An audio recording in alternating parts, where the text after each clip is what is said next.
Nah, kadang kan kita gini, kadang di harga itu kan kita tak tahu. Soalnya seperti kita aja petani itu bertani seperti berjudi.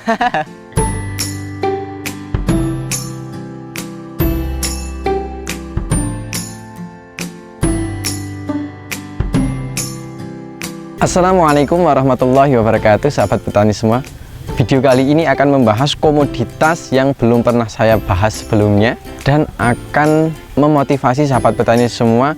Meskipun kita berprofesi sebagai petani, tapi kita bisa berpenghasilan setiap bulannya. Ingin tahu kisahnya seperti apa? Saksikan video ini sampai selesai.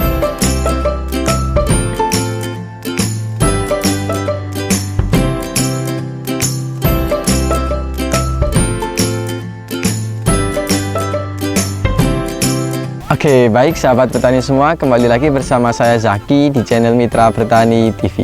Seperti yang telah saya jelaskan di awal tadi, pada kesempatan kali ini kita akan membahas salah satu komoditas yang menurut saya belum pernah saya bahas di video kami sebelumnya. Tentunya kita akan sama-sama belajar, baik saya sendiri dan sahabat petani semua. Semoga harapannya ini bisa menjadi referensi untuk sahabat petani semua. Untuk komoditasnya, ini adalah komoditas seledri yang sudah hampir setiap orang mungkin mengkonsumsi ini gitu ya, dan harganya saat ini itu tergolong sangat tinggi. Kira-kira berapa harganya dan bagaimana keuntungannya dan perawatannya itu seperti apa? Nah, yang sangat menarik lagi, sang petani pemilik lahan ini bisa mengupayakan lahannya untuk berbudidaya sehingga setiap bulannya itu insya Allah beliau dapat penghasilan. Meskipun beliau bekerja sebagai petani, tapi untuk penghasilan setiap bulannya insya Allah beliau bisa, karena pola beliau untuk memanage lahan dari beliau. Nah, tanpa lama-lama kita akan langsung masuk pada sesi wawancaranya. Oke sahabat petani semua, di samping kanan saya sudah ada sang pemilik lahannya langsung. Monggo Pak, mungkin bisa memperkenalkan diri. Ya, Assalamualaikum warahmatullahi wabarakatuh. Perkenalkan, nama saya Bapak Sarno Dwi Cahyo, alamat Tanggulangin, Kecamatan Ngablak, Kabupaten Magelang. Di Pak Sarno yang beralamat di Kecamatan Ngablak, Kabupaten Magelang ini Pak ya. Mohon maaf Pak, ini mengganggu waktunya. Ya, enggak apa-apa. Karena ini menurut saya sangat menarik gitu ya. Jadi sahabat petani semua mungkin kadang jenuh dengan komoditas yang sama. Kita terlalu sering mungkin membahas cabai. Kalau untuk ini tanaman komoditasnya namanya apa Pak ini Pak? Ini namanya seledri. Seledri ya Pak ya. Seledri dan monokultur, dan ini hanya tanaman seledri saja gitu ya Pak ya. Iya. Tanaman seledri, dan mungkin sahabat petani semua juga asing dengan di channel kami karena masih sangat jarang kami membahasnya. Bahkan saya sendiri belum pernah membahasnya. Jadi untuk saat ini kita sama-sama belajar bagaimana cara menanam tanaman seledri. Yang pertama Pak, untuk proses penanaman seledri ini, untuk lahan dasarnya ini apakah sama dengan menanam sayur lain atau ada spesialnya Pak ini kalau seledri ini? Kalau untuk di seledri ini rata-rata sama sayur yang lain seperti cabai, kobis, tomat, itu sama dasarannya. Cuma kita ini di lubang tanam itu jaraknya lebih dekat. Lebih ya. Dekatnya ini kira-kira berapa senti ini Pak? Ini untuk seledri mayoritas di sini itu 25 cm. 25 cm gitu. Ya. Jadi satu bedengan ini sekitar 5 lubang tanam ya Pak? Iya, 5 lubang tanam. Dengan jarak sekitar 25 cm. Iya. Dan ini diselang-seling ya Pak ya, tidak sejajar, jadi zigzag gitu ya Pak ya? Iya, ya. Diselang-seling gitu. Untuk kalau mayoritas di sini kan biasanya kan kalau zigzag ini kan yang jelas untuk tanaman lain kemarin. Nah, biasanya kalau dibikin sejajar bisa juga. Oh, berarti ini lahan bekas Pak ini? Lahan bekas. Ini dulu bekas sawi sama cabai. Oh, berarti ini tanpa olah tanah, kemarin bekas terus langsung ditanam ini? Iya. Berarti meskipun lahan bekas masih bisa maksimal itu Pak ya? Kita tergantung perawatan. Sebagai kita petani itu merawatnya gimana. Walaupun lahan bekas, kita harus benar-benar menjaga di pH tanahnya. Oh, pH tanah. Nah, untuk menjaga pH tanah itu Pak, kalau untuk lahan bekas sendiri, kalau versinya Pak Sarno mungkin sangat paham bahwa pH itu sangat penting untuk tanaman. Nah, untuk menjaganya itu seperti apa kalau Pak Sarno? Kalau kita sendiri pribadi, ini kita pakainya untuk Humid Acid sama Trichoderma. Humid Acid sama Trichoderma itu dioplos atau gimana? Di mix. Berarti itu ditabur atau untuk kocor atau untuk gimana? Kocor, untuk sebelum tanam. Untuk kocor sebelum tanam itu aplikasi Trichoderma dan Humid Acid. Iya. Itu untuk dosisnya berapa Pak itu? Kita tergantung dari lahan itu sendiri. Soalnya dari kelembapan tanah di musim kemarau atau banyak hujan gitu aja. Intinya menyadari bahwa peran agensi hayati dan peran asam humat itu sangat berpengaruh pada pH tanah, kemudian kelangsungan hidup tanaman. Mungkin dari tingkat kematian itu juga pengaruh, Pak? Pengaruh juga di musim penghujan. Ini tergantung benih juga. Benih yang berkualitas. Contohnya untuk benih yang berkualitas ini kita kan di polybag tahu akarnya. Jadi di sebelum penanaman kita sudah bisa mengidentifikasi bahwa benih itu baik atau buruk gitu ya, Pak? Iya. Indikatornya adalah akar. Kalau yang baik atau yang sehat itu yang akarnya seperti apa, Pak? Kalau untuk benih, akarnya itu yang serabutnya lebih banyak, kelihatan putih. Warnanya putih. Kalau untuk yang tidak sehat itu rata-rata agak merah, kemerahan. Merah coklat gitu. Merah coklat, ya. Itu kalau nggak sehat. Itu nanti kalau yang nggak sehat tetap ditanam hasilnya gimana, Pak? Kalau ditanam hasilnya tetap tidak maksimal, Mas. Ya, soalnya kan akar itu lebih banyak, lebih bagus untuk menyerap makanan. Berarti itu untuk bibit ya, Pak ya. Jadi ini juga di polybag atau gimana, Pak, kalau ini? Atau ditabur kemudian diambil satu-satu atau sistem pakai polybag plastik itu atau gimana, Pak? Kalau awal semai itu ditabur dulu. Ditabur. Nah, di beddingan. Habis itu nanti udah berdaun. Nah, itu baru dimasukin polybag, pindah polybag. Pindah polybag gitu. Jadi nanti setiap polybag isi satu. Isi satu. Berarti ini awalnya ini satu lubang tanam isinya satu, Pak? Satu saja. Oh, jadi awalnya satu tapi sekarang sudah banyak sekali mungkin anakannya ya, Pak ya. Kalau ini kurasa di musim kayak gini memang ekstrim, jadi kurang tunasnya yang baru itu kurang maksimal. Biasanya kalau ini satu lubang itu bisa penuh, walaupun itu dulu cuma satu batang. Kalau boleh tahu, Pak, tadi kan ada kaitannya dengan pemilihan benih. Nah, benih yang Bapak gunakan ini varietasnya apa, Pak? Mayoritas petani sini gunakan, kita tanam itu dari tanah merah, Amigo. Soalnya apa ya, untuk yang produk-produk benih yang lain belum ada benih seledri yang bagus kayak ini. Jadi untuk saat ini menggunakan benih Amigo itu. Gitu. Kemudian kalau nanti sudah disemai, indikator bibit yang bagus itu ketika akarnya berwarna putih dan banyak gitu ya, Pak ya. Nanti itu pertumbuhannya akan lebih cepat dan lebih maksimal. Kalau nanti bibit yang kurang bagus itu warnanya biasanya kecoklatan atau kemerahan gitu ya. Itu tetap tumbuh tapi nanti akan kerdil atau tidak lancar lah, tidak seperti yang bibit normal. Kemudian kalau ini, Pak, perawatan apakah sama dengan sayuran lain? Katakanlah tetap dikocor, kemudian diberikan pupuk susulan, kemudian semprot kayak gitu. Iya atau tidak, Pak? Iya. Ini kalau seledri itu perawatannya sama tanaman sayur lain. Cuma kalau di seledri ini yang jelas itu pupuk yang utama. Karena memang yang diambil adalah daunnya gitu ya, Pak. Jadi lebih cepat pertumbuhannya, maka dia akan lebih cepat panennya juga gitu. Kalau boleh tahu, Pak, ini pupuk fokus yang digunakan kalau di tanaman seledri ini kan tentunya beda dengan tanaman yang diambil buahnya mungkin ya, Pak ya. Kalau itu sama, Mas. Sama. Untuk pupuk ini di pupuk kandangnya dasar itu aja sama. Pupuk untuk kimianya NPK sama. Tapi penggunaannya lebih banyak yang seledri daripada itu untuk sayur yang lain. Kalau untuk nutrisi sendiri, Pak, mungkin via kocor atau via spray, ini biasanya apa saja, Pak, kalau nutrisi? Untuk kocor yang jelas ini NPK kocor. Untuk yang spray itu seperti fosfat, terus mikro, asam amino, itu juga. Yang penting pupuk daun juga. Yang jelas ini yang menggunakan kan kita gunakan daunnya. Jadi kita gimana cara merawat daunnya biar hijau, biar lebat, biar tidak kena penyakit. Nah, kan harus daun lebih tebal.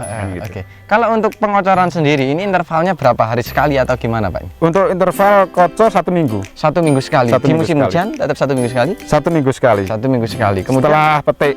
Setelah petik? Iya. Kalau sebelum petik tidak? Belum. Berarti hanya setelah petik baru dilakukan pengocoran untuk memaksimalkan tunas-tunas baru itu. Kalau boleh tahu, Pak, tanaman seledri ini biasanya petik mulai umur berapa atau gimana, Pak? Kurang lebih umur 45 hari. Sesudah tanam itu sudah bisa mulai petik pertama. Dan apakah seledri itu sekali petik, Pak? Tidak. Bisa berkali-kali berarti? Bisa berkali-kali. Untuk seledri itu untuk yang tanaman maksimal itu bisa lebih dari 15 kali.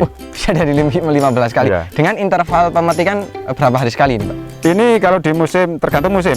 Kalau di musim penghujan kita kan jamurnya lebih banyak. Itu di angka 7 hari sampai 9 hari. Nah, tapi kalau untuk di musim kemarau, di musim banyak kurang penghujan, itu di angka 10 hari sampai 15 hari. Oke, jadi perbedaan musim itu juga berpengaruh pada proses pemetikan gitu Iya, ya, Pak. Karena nanti dampaknya adalah di jamur ya, Pak, ya? Jamur. Di jamur. Karena Jamur. kelembaban yang tinggi mungkin intensitas serangan jamur lebih meningkat mungkin ya, meningkat. Pak. Oke, Pak. Ini kan musim hujan ya, Pak ya. Iya. Kemudian apakah tetap dilakukan pengocoran seperti tadi atau pemberiannya berbeda, Pak, kalau untuk musim hujan kayak gini? Kalau di musim hujan kita lakukan gini Mas, penaburan. Oh, penaburan. Nah, di setiap lubang-lubang ini. Soalnya pupuk itu kalau kena air hujan kan sudah cair sendiri. Iya, larut dengan Nah, sendirinya. larut sendiri. Tapi kalau di musim kemarau banyak ya, musim apa ya, kurang hujan, itu kita rata-rata dikocor. Soalnya larutnya kan sama. Iya, oke. Berarti untuk penyemprotan intervalnya berapa hari sekali, Pak, ini?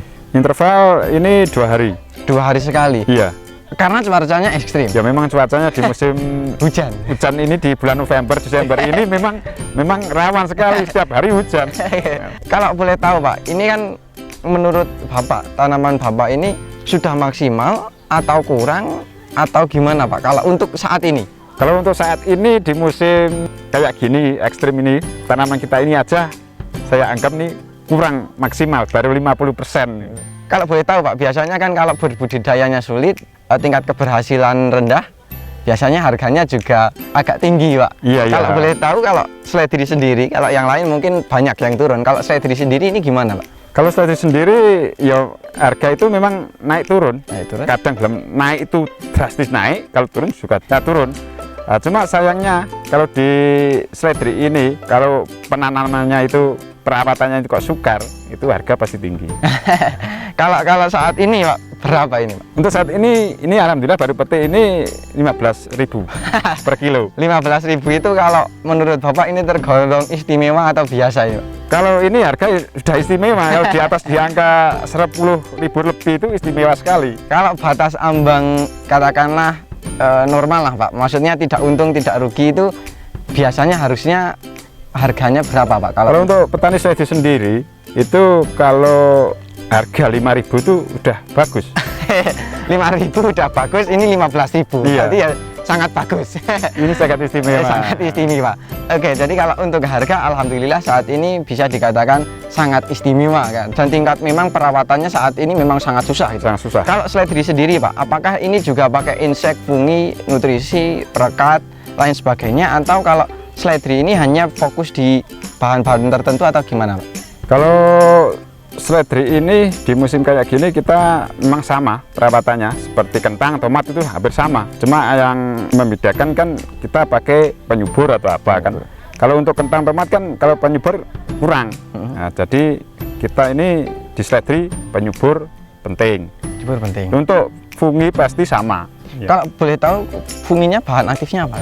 Kalau fungi kita ya pakai yang sistemik sama yang kontak. Kita mau nyebut merek, kita pakainya merek banyak juga. Jadi memang tergantung kebutuhan gitu. Tapi Ya, pada intinya kontak dan sistemik tetap kita usahakan untuk tetap masuk, karena memang tantangan paling tinggi kalau di musim hujan seperti ini di seledri apa, Pak? Jamur. Jamur ya, Pak. Ya, jamur. Memang kendalanya fokusnya lebih di jamur ya, Pak. Jamur. Jadi makanya penggunaan fungi itu juga mungkin sangat variatif karena disesuaikan dengan kendala yang ada. Kemudian karena intensitas hujan juga sangat tinggi, makanya kombinasi antara kontak dan sistemik terus dilakukan gitu ya, Pak. Iya. Kemudian kalau ini, Pak, kalau tanaman seledri kan yang diambil daunnya. Apakah ini kalau spray itu juga kaliumnya tetap pakai atau hanya di fosfat dan nitrogen atau gimana, Pak, kalau ini? Kalau sebenarnya ini kita itu daun, walaupun daun itu fosfat, kalium, itu nitrogen tetap pakai. Meskipun musim hujan kayak gini, kalau nitrogen tetap masih diberikan, Pak? Kalau untuk nitrogen kita kurangin. Kalau di musim kayak hujan kayak gini tetap kita kurangin. Yang jelas di fosfat itu lebih cenderung lebih tinggi kita pakainya. Ditinggikan gitu. Iya.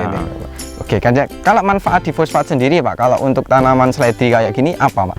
Untuk manfaat fosfat kita ini kalau di taman seledri kita menghijaukan daunnya, mempertebal daunnya, untuk batang juga lebih keras. Itu kan cenderung lebih tahan di musim penghujan. Kita pakai fosfat itu. Jadi kalau penggunaan fosfat cukup banyak berarti ini, Pak. Iya. Kalau boleh tahu, Pak, dosisnya kalau fosfat ini berapa, Pak? Kalau kita ini jujur saja kita pakai fosfatnya modern. Nah, kita pakai 5-6 tutup per tangki. 5-6 tutup itu sangat banyak ya, Pak ya? Iya, anjurannya sebenarnya cuma 3 tutup. Oke Pak, berarti fosfatnya itu ditinggikan gitu ya Pak? Iya. Kemudian kalau perawatan mungkin hampir sama dengan komoditas lain, cuma kalau ini untuk fosfatnya agak ditinggikan karena memang yang diambil adalah daunnya. Mungkin fosfat itu juga akan merangsang akar, kemudian merangsang pertunasan, mempertebal daun, lebih menghijaukan. Jadi bobotnya nanti insya Allah juga akan lebih berbobot. Iya, Nanti jumlah petiknya juga insya Allah nanti akan lebih banyak gitu. Kemudian ini ya tentang seledri sebenarnya sudah sangat banyak yang kita bahas. Nanti kalau kurang detail bisa ditanyakan di kolom komentar. Kalau untuk seledri sendiri Pak, pemilihan komoditas seledri ini memang hanya terbatas di seledri atau sering bergonta-ganti tanaman atau gimana Pak ini? Kalau kita di tanaman itu tidak cenderung satu monoton Mas. Kita lain-lain. Kadang seledri, kadang cabai, kadang kubis, kadang tomat. Itu semuanya kita tanam. Jadinya kita tidak satu fokus pada satu tanaman. Oke. Nah, kadang kan kita gini, kadang di harga itu kan kita tak tahu. Soalnya seperti kita aja petani itu bertani seperti berjudi. Kenapa saya bilang itu seperti berjudi? Kadang kita tanamnya bagus, modal kita banyak. Kadang harga pas rendah. Oke. Padahal itu sudah diprediksi ini akan tinggi tapi ternyata rendah. Ternyata rendah. Kita kan nggak tahu soal harga. Kalau petani itu mainnya di harga, seperti judinya judi di harga. Kadang ada yang tinggi, malah ada yang pas di harga hancur. Oke. Kalau boleh tahu Pak, dari mungkin Bapak punya berapa lahan atau gimana untuk mengakali perjudian ini gitu Pak? Kita sebenarnya gini ya, lahan kita cuma daerah sini aja. Gitu. Itu cuma ini. Kita 2 lahan ini saya berbagi menjadi 4 peta. Oke, 2 lahan dibagi menjadi 4 peta. Tujuannya untuk apa ini Pak? Kita kan ibaratnya gini ya, seorang petani itu biasanya hasilnya kan musiman. Iya. Kalau kita sendiri, saya pribadi, ini saya mau kayak orang kantoran. Setiap sayuran itu musimnya kan 3 bulan sekali panen. Oke. Nah, gimana caranya kita itu sebulannya panen itu gimana? Makanya kita bagi menjadi 4 peta. Punya Bapak ini setiap bulan hampir punya panenan ini Pak? Iya. Kalau kita memang nganggar gini Mas, setiap bulan kita harus panen tuh gimana caranya? Oke, jadi untuk komoditas itu tidak monoton, kemudian penanaman juga tidak serentak. Iya. Berarti intinya setiap musim itu beliau intinya seperti pekerja kantoran. Iya. Kalau kita kan kita enggak orang petani, tapi ibaratnya gimana caranya kita tiap bulan gajian. Kadang juga sedikit tapi juga kadang sangat tinggi gitu. Iya. Nah, di harga itulah yang kita petani itu disalih di harga. Oke, mungkin itu ya pembahasan kita mengenai tanaman seledri yang sudah cukup lengkap dan cukup banyak. Sebelum kita akhiri video ini Pak, mungkin ada pesan dan kesan yang ingin disampaikan untuk sahabat petani semua. Ya, untuk sahabat-sahabat petani di seluruh Indonesia, kita sebagai petani, kita gimana caranya untuk merawat apa yang kita tanam. Gimana caranya supaya kita itu menjadi petani yang sukses. Itu aja. Oke, jadi bertanggung jawab atas apa yang kita tanam gitu. Jadi membesarkan seperti anak sendiri gitu. Iya. Dan tetap semangat dan selalu senantiasa belajar. Oke Pak Sarno, mungkin itu dulu yang pembahasan kali ini dan terima kasih atas ilmu yang telah dibagikan dan semoga ini dapat bermanfaat untuk kita semua itu. Ya, sama-sama. Oke, mungkin itu dulu yang bisa kami sampaikan pada kesempatan kali ini dan semoga video ini bermanfaat. Dan apabila video ini bermanfaat, jangan lupa klik like, comment, share, dan jangan lupa subscribe untuk tidak ketinggalan info-info terbaru dari kami. Terima kasih dari saya Zaki, terima kasih Pak Tarno. Sama-sama. Salam Mitra Petani Indonesia, wassalamualaikum warahmatullahi wabarakatuh. Dan sampai jumpa di video kami selanjutnya.